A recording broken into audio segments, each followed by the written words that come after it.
What's up, YouTube? Back again with another video. Today we're going to be reacting to Blue again. BlueTube. This is our second channel. You all know I'm a fan of Blue because of reasons. But today we're going to be reacting to a video titled Why Women Are Ruining Movies. Should be fun.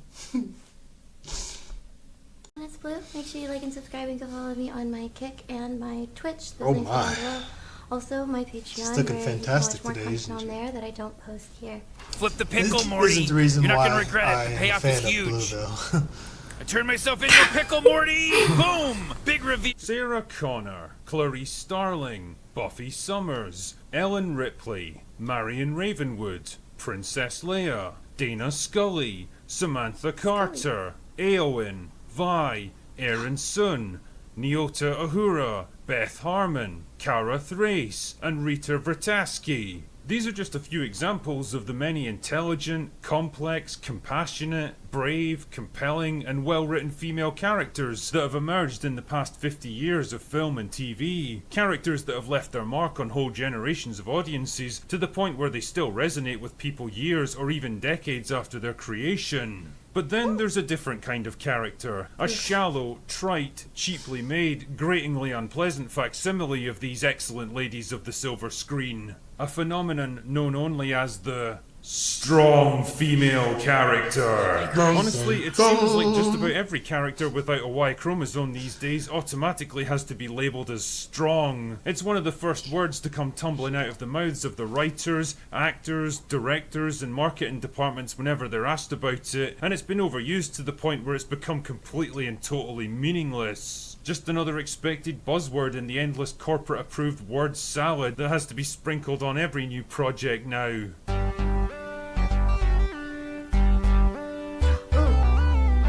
I can't read that quick. In fact, Don't Emily almost give me Blunt money, said it better please. than I ever could. It's the worst thing ever when you think. open a script and read the words strong female leads. That makes me roll my eyes. I'm already out. I'm bored. Those roles are written as incredibly stoic. You spend the whole time acting tough and saying tough things. Oh, stop it, Emily. I can only like you so much. The thing is, though, she's absolutely right on this one. The strong female character cliche is as hollow, simplistic, and meaningless as all those soulless corporations that'll happily use social movements as an excuse to sell you more useless tat that was probably made in an Indian sweatshop. But why is this happening? What is it that makes a good female character different from a strong female character? Oh my Well, goodness. let's explore this together, shall we? The first problem is one of competency. See, one of the core elements of any character arc is presenting them with a challenge or difficulty that they have to overcome, whether it's an opponent to be defeated, a goal to be reached, or even a personal failing or weakness that has to be tackled. All of this stuff requires the character to grow or change in some way to become better than who they were before. They'll often be given some kind of mentor figure to guide them on their path, and they're likely going to struggle and fail along the way. It's all part of the learning process, and the more you see a character suffer setbacks and personal failures, the more you tend to empathise with them. It's basic human nature. Storytellers have known this for thousands of years, which is why most stories tend to follow the same basic structure, taking the audience on an emotional roller coaster and delivering a satisfying payoff by the end. But strong female characters don't work that way. A strong female character will almost always be supremely good at whatever she does, either I want to keep listening without interrupting, but I don't know how many times would be best for me to pause. So I'm actually just going to stop right here because I already have a few things to say, so I apologize if it wasn't a very good place to pause because he's talking. But I do want to comment on what he's said so far. I really wish that I knew more about movies because I could tell that he was naming so many examples of older movies that have been around for a while that maybe a lot of people, not a lot of generations, can say that they grew up to with strong, female, well done characters. So there is kind of already an argument with him defending his point if somebody were to ever say, oh, it's because we never had enough. Which is great that he starts that way because he kind of already takes away your ability later to say that. He immediately starts by saying, look at all of these really good examples of female roles that nobody's going to crap on, and they're great, and we all remember them. We've seen at least 3 of these movies, She's probably. adorable. Another thing that I noticed that he was kind of already pointing out, which I feel like I already can tell what he's going to lead into, that would be kind of looked at as an issue with why some of these roles don't just really click with you. It's because a lot of characters in most stories, in most movies, you kind of need to start off with a problem. What's the point? What's the problem before you can find a solution? Because it makes them have a purpose, and you want to see them either work on themselves or towards fixing this issue, essentially being the point.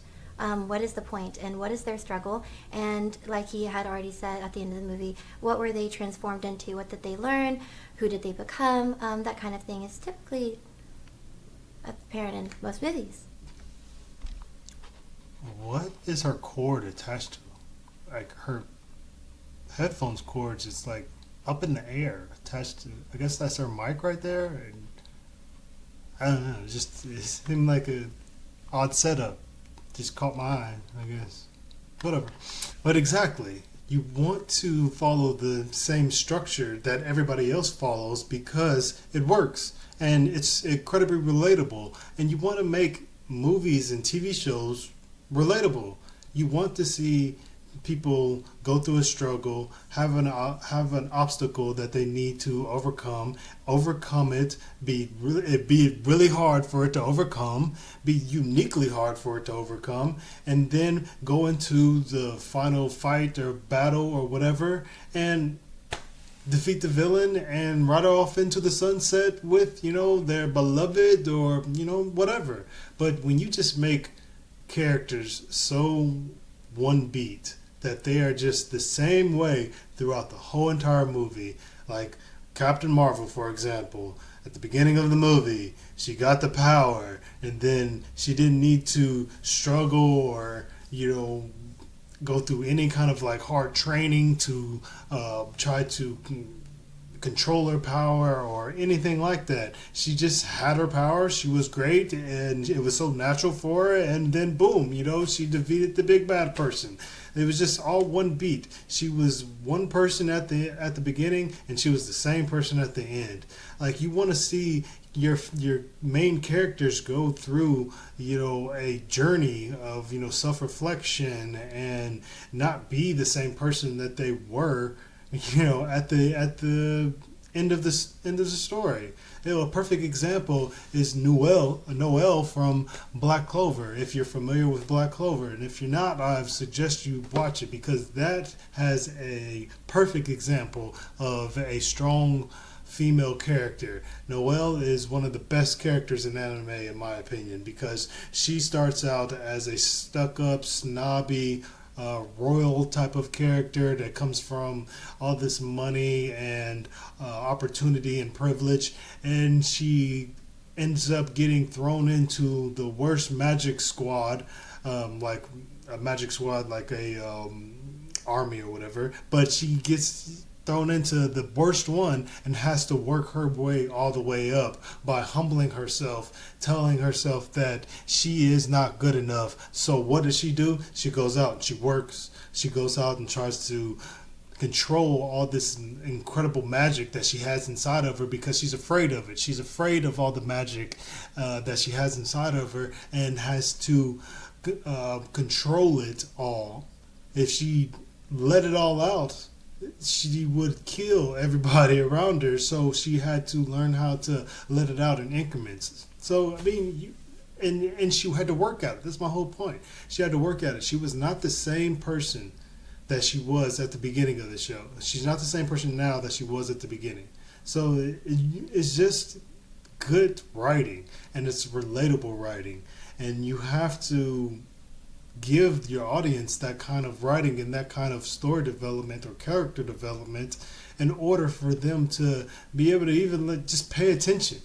Like, I'm not watching not being a fan of Miss Marvel. I'm just not. Like, not even the of the other Marvel girl. Like, she got that little bracelet thing, and all of a sudden she's just so good at using her powers. Like, there was no training arcs.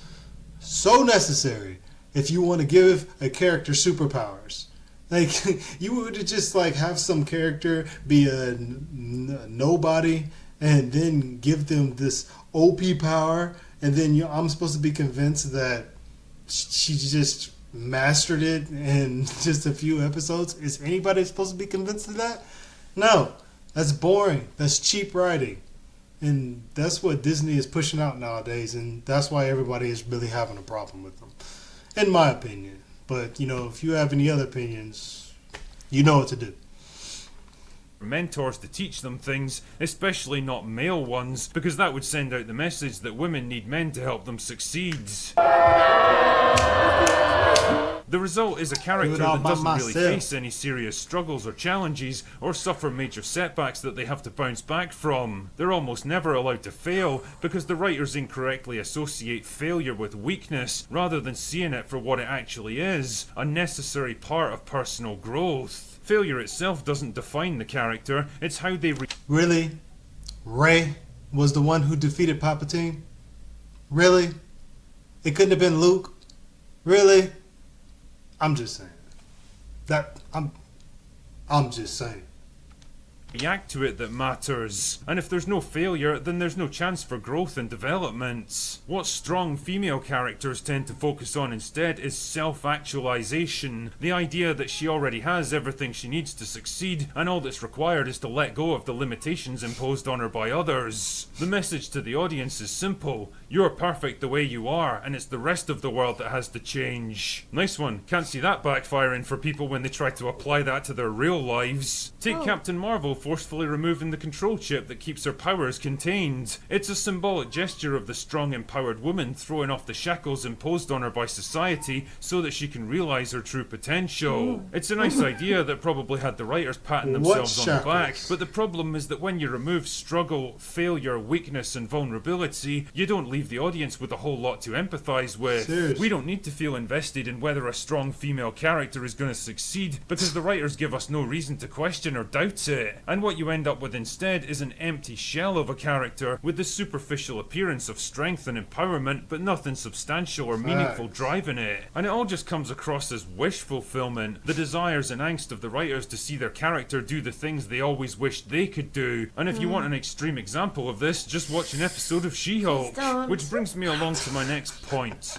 Physical strength. One of the most tedious and embarrassing aspects of modern movies is watching a 100-pound actress ploughing through a series of extremely accommodating stuntmen twice her size because the writers mistakenly believe that the only way for a character to be strong is through feats of actual physical strength. Because after all, how can a woman possibly be equal to a man if she's not as physically capable as him? The problem is, you're always going to have a tough time selling a fight between a man and a woman on screen, for obvious reasons. Men are generally bigger, stronger and more robust, with denser and heavier bones, stronger muscles, broader shoulders, longer limbs and superior upper body strength. Add all of that stuff together and you've got a huge advantage when it comes to the application of physical violence. The problem is that this reality doesn't gel too well with the modern Hollywood ideology that men and women are exactly the same at everything. So how do they get around it, you might ask? Do they carefully structure and choreograph male-female fight scenes to have the woman make clever use of her environment, the element of surprise or improvised weapons to even the odds? Do they hire large, physically imposing actresses who actually look like they could take on a fully grown man? Or do they say, fuck it, we'll just pretend that size and strength doesn't matter anymore? I think you know the answer already. Like in this scene from The Woman King, where a 57-year-old, 5'5" Viola Davis takes on a 29-year-old, 6-foot tall man who's built like a heavyweight boxer. He's literally half her age and twice her size. A single one of these haymaker punches would probably shatter most of the bones in her face, fracture her skull, and cause severe brain injuries. And yet, there she is, tanking them like she's Rocky Balboa. Nobody is buying this because they know that an actual fight like this would be over in about 4 seconds. Thanks. But if you want an extremely rare example of how stuff like I didn't want to interrupt his first example, just in case if it could be relevant, but fortunately I also haven't seen that movie, so he does make his point, but can't really speak on it much. I do want to speak on all of the things that he pointed out, though, because it is a little bit easy for me to kind of rip into Captain Marvel, honestly. I just, before I even watched this video, strong opinions everywhere, and I don't usually have them, but this is one. it's extremely not relatable, unless if you just think that there's absolutely nothing wrong with you and you don't have to overcome anything. You've never really had to work for anything. She is essentially Superman, except at least Superman legitimately struggles. I mean, Kryptonite, Lois Lane, like, he has struggles, and Captain Marvel doesn't. And so on top of just introducing this character with hardly any background, and comics don't really count for the people who are just watching movies and an audience, she's introduced out of nowhere and is just unstoppable. Yeah, Captain Marvel just all in itself didn't really feel like it sold. I mean, she has the same personality throughout the whole movie, which I won't completely critique because it's not so much the acting or the lines that he's speaking about that kills movies. She's just extremely not relatable at all. In Kill Bill, which would be my first reference, she very clearly starts off with a struggle. Spoiler alert. Basically the entire movie. I mean, the first scene is her going through the worst experience of her life. Again, spoiler alert, she has like a baby ripped out of her. She's in a coma forever. Things are happening to her while she's in a coma. Literally just struggle after struggle of terrible things that have happened to her. And she starts from the bottom. She can't even walk. So if you want to start somebody off at a lower place, that's like the best way to do it. And we see her avenge herself and get back on her feet. And we do already know that she has things that makes her strong, so it's not like completely unbelievable. Y'all see why I like Blue? We think alike. We think alike. Captain Marvel was the same note throughout the whole entire movie. She never changed. She didn't have no reason to change. She was completely OP the whole entire movie. There wasn't any kind of struggles with her powers or any kind of struggles like understanding them or nothing. Like, she could just get powers and that's it. That's it. She can run through all these kind of enemies and defeat them all easily with just one punch. It doesn't matter. Like, it was such a, it was a cool movie to watch with all the CGI effects and all the, lights, and it was a cool movie to watch. But I mean, the character was just flat the whole entire time. And Kill Bill, man, she was right. Kill Bill she couldn't even walk when she got out of her coma. She literally was being AR'd in her coma. She was literally, like she said, she woke up and had a baby or gone from her. Like, she woke up, or she was pregnant when she went into the coma, then woke up and the baby was gone. She got in that coma because she was shot in the head. But if you haven't seen Kill Bill by now, then I don't know what to tell you. But she got in that coma because she was shot in her head at her wedding by her boss that she used to work for, because he was jealous because she was getting married. Like, and then just throughout the whole entire movie, like, she just went through like training after training. Like, she was already a pretty good fighter because she was an assassin, but then she went to like overseas somewhere and got even more training from that white-haired master guy that had her in that wrist lock. Like, she went through training, and that's awesome to see. Awesome to see. Like, Quentin Tarantino stayed with the traditional growth of a character, the development of a character. Bad things happened to him, had to overcome them, had to get stronger, and then go avenge herself. I mean, come on, man. Like, who does not love a storyline like that, or a character like that who has to go through struggles, get stronger, and then avenge themselves, and then to get everything back? Literally start from the bottom, work to get back up to the top, to even higher than where they were before. I mean, it's just the best type of character to watch, and you can't really deny that. Like, I don't see how you could. You human, ain't you? It's just facts, man. Fuck Captain Marvel.